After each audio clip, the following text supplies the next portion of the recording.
So, ayan, good morning. Today is January 25, 7 AM ng umaga. So, update tayo dito sa bahay para makita na ninyo kung ano yung ganap dito. And then, ayan na.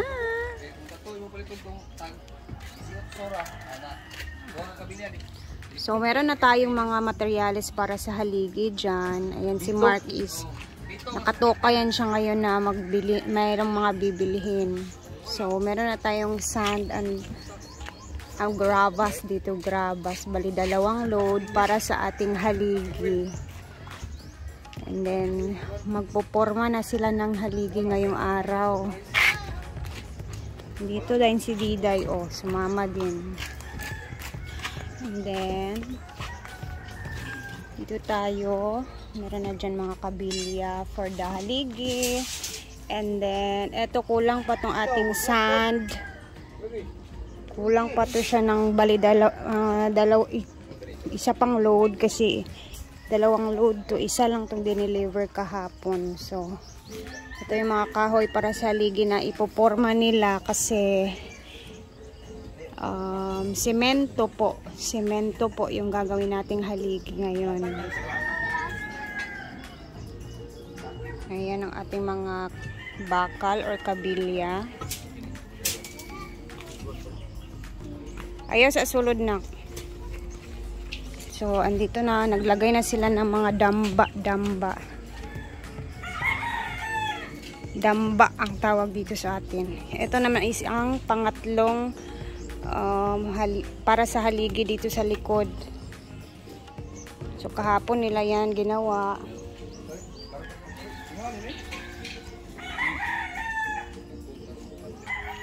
And tara, pasok tayo sa loob para makita ninyo kung ano meron dito sa loob. Ayan. So, isa doon na haligi. Pangalawa. Tapos, pangatlo dito. Ha? Upatanan. Then, dito sa likod, ika-4. And then, meron pa isang haligi na gagawin dito sa gitna. And then, dito naman guys, meron na tayong nakatambak dito na paghinay, Diday ha? Mga nakatambak, ay tambak. Ayan na, semento for the for the haligi naman. So, ngayon, tingnan na naman natin mamayang hapon ulit kung ano yung eksena na naman dito. Batang maliit, ayaw magpaiwan sa bahay. Nagbablog din siya. So, yung magiging haligi talaga neto is semento talaga siya na solid. Solid yung gagawin nila kasi pang-abang talaga siya sa second floor. If ever gusto man namin ni Mark mag second floor kasi plano talaga namin mag second floor. Pero next time naman yon. So, kumbaga, unahin talaga ang kanyang haligi na matibay for second floor. Abang siya ba? Diretso na nakaabang para pag gusto mag second floor, ayun na, okay na yung haligi. And dito naman sa maliit na kwarto. Ayan. Hey, Diday. Nagpa-vlog din siya, guys. Nagpa-vlog si Maninay Diday. Opo. Tapos, meron na tayo dito mga plywood para sa forma. Yung papang-forma ng ating mga yan, guys. Mga haligi po. Ayan. Ito na yung itsura dito sa malaking kwarto. So, ayan, nilaliman din nila yung ating gagawin na haligi dito na part. Nakakatakot, diba? Sabi sa comment, dalian daw yung ating haligi para baka mag-collapse ang ating mga ding-ding dyan. Ito talaga, crack na crack talaga siya. So, actually guys, talaga, Bali, itong 2 kwarto na to dito sa harap.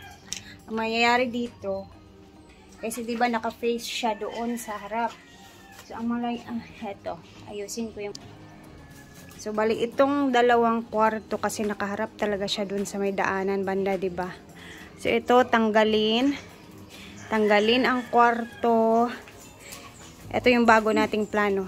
Tanggalin ang CR and ililipat dito banda lahat siya. Kumbaga, magkakaroon dito na area na 3 kwarto. Kasi, di ba alam niyo malawak pa dito sa likod. So, kumbaga dito na magiging area ang kwarto na 3. And then dito naman yung CR. O, sorry, dito ang CR. Dito ang... Uy! Oh, careful din na kayo mga lansang. Hamo dia! Oo, dyan. Kasi malawak pa dito na area, di ba? So, malaki talaga yung dito na area sa totoo lang. And then, ito gibain na to siya lahat dito. Kasi, iuumbok yan siya doon. I-0-0 natin kasi yung daanan ng mga kapitbahay naman guys is hindi naman dito banda. So, doon yung daanan nila. So, naisipan ko kasi na magbigay kami ni Mark ng daanan siguro dito. Pero, ay kinausap namin yung mga kapitbahay, okay naman po. But at least mayroon tayo ibibigay sana na daan kung ginawa nila sila ito dito na area na daan. Okay naman yun. So, ito naman na area dito is diday hawa di anak please. Kinuo ko maunsa ka diya. Ingon bitaw ko di ta kauban kay lingas kay ka. So, yung CR na yan, back lahat yan. Dito na siya banda kasi malawak talaga doon. Then, dito is, yes, kusina talaga natin to dito na area. And then, I think, itong mga, ayan, kita nyo yan siya. Parang maliit yung kabilya. Okay ba to yung kabilya niya, guys? Parang nakakatakot to kasi ayan o, may mga crack na din. So baka balbagin na naman to dito na area para palitan ng matibay. Tapos, ayan muna ang ating ito dito ang mga lansang. Tapos firewire. Ayan, yan na muna. And then, abangan natin sa mga next natin na uploads. Ayan. So, next time natin, andito nga pala yung mga grabas. Next time natin ulit na update dito. Tingnan na lang natin sa mga next upload. Yay! Thank you for watching!